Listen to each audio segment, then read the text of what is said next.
house, and I'm with my colleague today. That way, How you doing? This is Gustavo. Gustavo. It's so funny because you're that way on the computer, but you're that way when I point. So, Yeah. um, and we're here to help you buy your next house, whether you be a trade-up buyer or first-time buyer. I'm a real estate broker in Los Angeles, California. My colleague Patricia Castillo, unfortunately, is under the weather today. So we have with us, as always, our favorite lender, Gustavo Segura. Gustavo, how are you? Doing good. Thank you for having me again. I'm Los Angeles, California. And Gustavo, where are you located? I'm in Orange County. In the OC. Very nice. I grew up in the Yes. OC, actually. Went to La Habra High School, as a matter of fact. So, big news in the business news was the Federal Reserve was meeting. Everybody knows Jerome Powell, probably the Yeah. most powerful people in America. They met this week and they raised rates. So, Gustavo, does that mean interest rates went up for mortgage holder or mortgage shoppers today? Yeah. So, this is a good topic because this is exactly what could happen. And I want to explain to people that just because they decide to raise what is the Fed fund rate, it does not mean that your mortgage rate is going up, especially by the same amount. So, they raised it. What that does is the Fed fund rate is a tool that they use in order to help inflation come down, or, if they need to let it go a little bit as well. So, the goal right now, the last 6 months has been to bring down inflation, and over this last 2 months, they have done so. And both times, the Fed fund rate has gone up, but the interest rates have come down during those times, and that is because as inflation finally is curving downward, that means that mortgage rates are going to come down with it.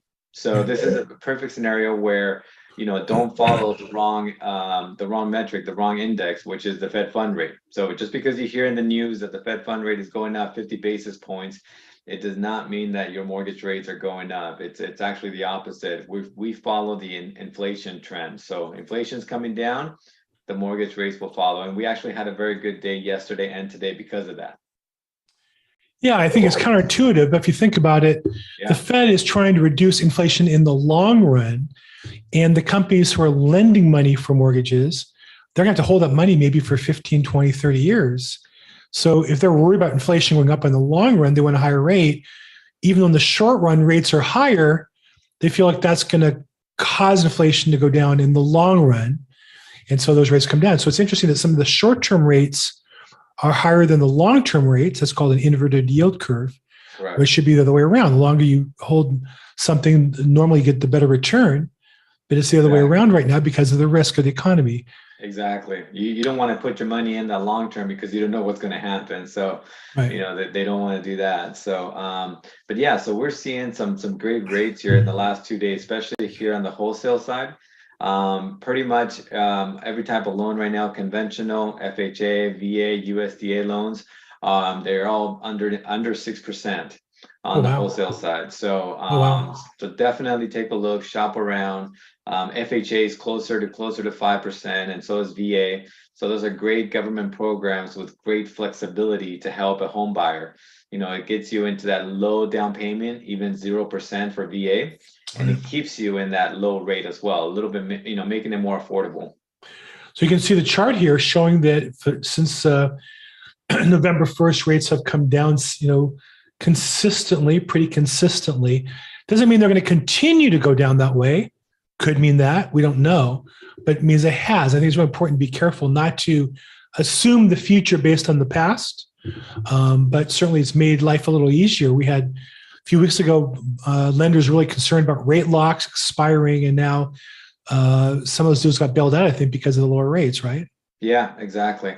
And some of these lenders will go ahead and float your rate down. So even if you lock in and you're locking in for 60 days to make sure that you can get that home, and we have movements such as this where we're dropping, about a month ago, we had a big drop where it was like 0.5%. Some of these lenders will go ahead and adjust that and float down the rate because one, they don't want to lose you as a customer. So they rather just float down the rate a little bit and be able to help stay as a customer. So my business, I'm a real estate agent, but I usually work with sellers. Mhm. So I don't often work with Gustavo and other lenders, but as a seller, I have buyers who come in to buy my listings with other agents, with other lenders. So I'm always working with other lenders, unfortunately. And we had one where the buyer wasn't prepared and they had a lock that was expiring 2 weeks ago, but we're not closing escrow until February 15th. There's nothing we can do. It's a court hearing and process, and that's just life. Sorry. Yeah. And in this case, the buyer had waived their contingencies. Not only that, raised their deposit from 3%, which is the most common maybe, to 10% of the purchase price. So on this property where they're buying it for, I think, like 606, they have $60,000 cash in escrow. And they're worried about where rates going up, and the lender didn't evaluate and didn't ask me as a listing agent when to expect to close escrow. I never would have told them to close December 15th or 10th, because it's a court process. There's no, this particular listing is unusual. So I think it's really important to have a lender who knows what he's doing, and most importantly, we all communicate. And I try to reach out with the lenders, but at some point, if they stop doing their job, I'm going to stop helping them. And in this case, my job is to work for the seller. And if the buyer feels trapped, that's not really my concern. And their lender didn't even try to work with me to try to solve it. And that's why it's really important to work with a great lender. That's why we have Gustavo on here every week to offer to you guys who are watching this, to work with a lender who's going to work on your side and help you out. Yeah, and I think in that scenario, the lender was just looking at their best pricing to get that buyer, right? So if we do a 30-day a rate lock, it's a lot better pricing than 60, 90 days and all that. So it's one of those things that they use it as a tool in order to make sure that the borrower is happy with the rate. And then they'll say, hey, whatever happens later on, we'll deal with it, right? The bar is already going to be, involved with them, sign all kinds of documents, and they're not going to switch. And that's a bad way to go about it. But unfortunately, it's out there. Which is why, like you said, it's about talking to other lenders, being able to be honest with people and say, hey, if this goes 60, 90 days, this is where it's going to be at. We don't recommend locking in your rate because we don't know what's going on. And like you said, let's work with everybody together. Well, and then you can make an informed decision or not. But when you don't communicate, now you're making decisions with some of the information that can be difficult. So it's very important this time of year.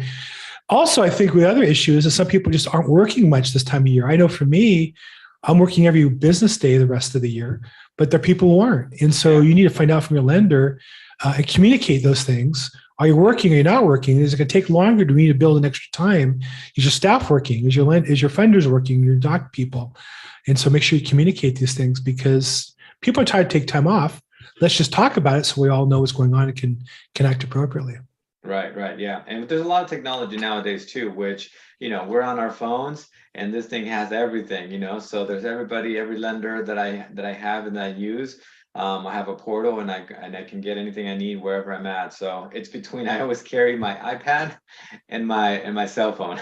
Nice. Don't leave home without that. So you're sitting around the pool, drinking some margaritas, eating some nachos with your phone and iPad, and we're here slaving away trying to get you some business.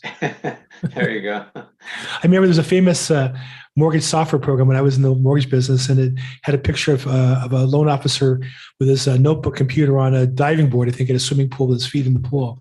So classic, you guys. Yeah. I'm just kidding. So, okay. The other thing I wanted to mention is with the rates right now where they're at, where government and conventional, like I said, 5.5 or less and under 6%. When you're buying out there and you're getting a seller concession, now you're doing a 3.5% rate the first year, and then a 4.5. So the payments can be really affordable for that first year and 2 years, and then you're going to be able to have that opportunity to refinance because of where the market is going within the next year. And it's not an adjustable, it's nothing like that. It is actually just taking the money that you're getting from the seller and being able to help subsidize your payment for 1 or 2 years. You still got to qualify for the full payment. So it's not like you don't qualify for the payment. But now that the rate is coming down a little bit, these programs are going to make the payment even better. Yeah. I think overall as a listing agent, I'd say still getting offers on our listings. As a buyer's agent, I've investor made some cash offers. We're still making offers on property. So the market's still, here in LA at least, I can't speak nationally, and certainly in Phoenix and Austin, there's some special issues. But here the market's pretty good, but sellers are nervous, rightfully so, because the market and the press they read, and also because of the time of year with the holidays. And so if as a buyer, sometimes you can get some concessions. You might want to take some of those concessions and bank them in a lower rate, the way Gustavo talks about a buy down. And definitely it's those things are all on the table these days in a way they were not. A few months ago, 6 months ago, sellers didn't want to hear about anything. They just wanted you to buy the house. If not, step aside, somebody else would. Now, I have to roll my sleeves up every day to get these deals closed. That's true. Okay, so I don't see any questions from our online people. Um, is there anything else that you wanted to talk about today, or do you, Bao? I know you're coming from Wisconsin. Appreciate having you participate. I know this wasn't the meeting that you thought you're looking for, but it was nice seeing you. If you have a question, feel free to put in the chat box for anybody else. If you're watching this on YouTube, I see we have a bunch of people on YouTube and Facebook. Yeah. If you put a question in the chat box right now, I can pull up the questions and answer them right away. Otherwise, we'll catch them after the recording's over, and then we'll get back to you. And one more thing too, as I talk to buyers, they like to go out shopping, right? Everybody wants to go out, and everybody wants to go ahead, even if it's to the mall, right? We take a look at what's there, window shopping. But it's really important when you're house shopping to make sure that you're talking to your lender, that you're getting to an actual assessment of how much you can buy and what is your payment going to be. Because as I'm talking to more and more buyers, some of them have not talked to anybody. They don't know what their price range is. They don't know how much down payment they need to make. So, after a quick 5-minute conversation, and they realize what still needs to happen, they realize that they're very, they got to start now.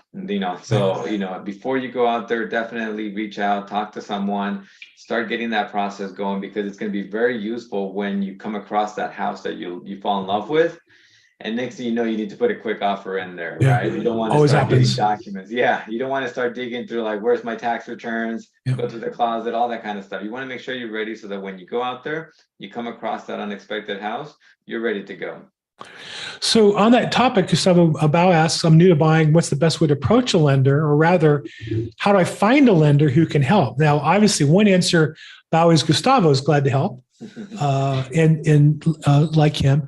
So if I was to ask you, Gustavo, why as a lender, what is it that you do that you think your competition doesn't, or why should somebody who is looking for a loan, start the shopping process, why should they work with you? Yeah. So what I do is I consolidate the shopping process into just me, right? So what I am is I'm a mortgage broker. So there's direct lenders, there's wholesalers, you have your big banks out there, right? Anybody can do the loan for you, but it's the different kind of cost that's going to come with it. So, different banks, different organizations, different companies will need to make X number of money on each loan.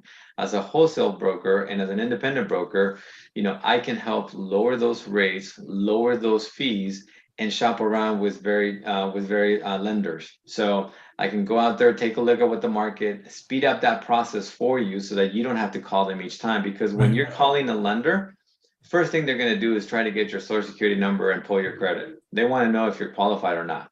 And then when you call the second guy, they're going to say, let me pull your credit. And it's just going to keep going, right? So what I do is I'm able to take that information, and then I can talk to 10, 15 different banks and help consolidate that, and then come back and offer you the best rate that I can find out there. I get paid the same way whether I work with lender A or lender Z. They have a different structure if you go directly to them, but for me, it works the same way, which is why it's more beneficial, and you save more money when you go through a mortgage broker like myself. Well, and we put your contact information into the chat box as well. So if anyone wants to reach out to you, they can find you. One Facebook user said, did rates go up today? No, see, that's the thing. The Fed fund rate went up, but the mortgage rates came down. And that is because inflation is coming down. So yesterday we had inflation numbers come in better than expected. And what that means is that the rates are following inflation. So there's the rate coming down. What the Fed is doing is trying to raise the Fed fund rate, which is a different rate, which is the money that they lend to each other, bank to bank and overnight. And that has a different effect, but that affects inflation, and then inflation ultimately affects the mortgage rate. So if you see inflation going down this month, next month, that means that the mortgage rate should continue to go down. It's a great way to explain it. The federal funds rate comes down, then the rates went up, and when the federal fund rates went up, the mortgage rates came down. And as we talked before, that's because, hopefully I answered your question, Facebook user. That's because the investors are worried about the long-term interest rates. And if in the short run, interest rates go up, then the investors feel comfortable in the long run that they're not going to get out of control. One of the concern of investors is they can lend you money on a 30-year loan today at 6% or 7%. But what if rates are 18% next year for the next 20 years. They're going to lose a lot of money. And so when the federal raise the rates, that causes those investors to say, oh, looks like we're back in control again, and we're not going to have inflation get out of control. So we'll see what happens. Yeah. Great. Well, okay. So, Bao, there's some contact information. Reach out to Gustavo if he can help you. But I think we gave you a kind of background on what you're looking for in a lender. And she said, thank you very much. No idea it was an option. Exactly. It's an option. Bao, feel free to reach out. We're glad to help you. Gustavo, how many states are you licensed in? So right now, California, Colorado. I also licensed in Oregon and Washington. But it's one of those things that we live in California. We're such a big population. Right. It's a lot of people to go through. Sure, but if somebody outside California came to you and had some questions, I know you've obviously networks where you can refer them to somebody who's good. Oh yeah, we'll service definitely. them. Yep, I always attend different conferences nationwide, right? And I connect with a lot of different brokers. So we help each other out. And if you need a good referral for a mortgage broker in another state, I'll put you with contact with a couple of them. And Bowser, I say to people all the time, I know a lot of mortgage brokers, mostly bad ones, a few good ones. Reach out to me, and I'd be glad to help you as well. So if I can help you, please reach out. Okay, I think with Patricia out, it's not quite as exciting or fun as it normally is. So I think we'll call it a wrap for today. Gustavo, we put your contact information in the box. Thanks for coming on and sharing with us as always. Val, thank you for participating. We do this every Wednesday at 5 p.m. Pacific, 8 p.m. Eastern. We also live stream it onto Facebook and YouTube and social media. Reach out to your favorite real estate agent to get connected to us. If you have any questions, reach out, call, text, or email. If I can help you, I'm Bill Gross. And on behalf of Gustavo, thank you so much and make it a great week, everybody. Thank you. Thank you, everybody. Thank you, Bill. Thank you.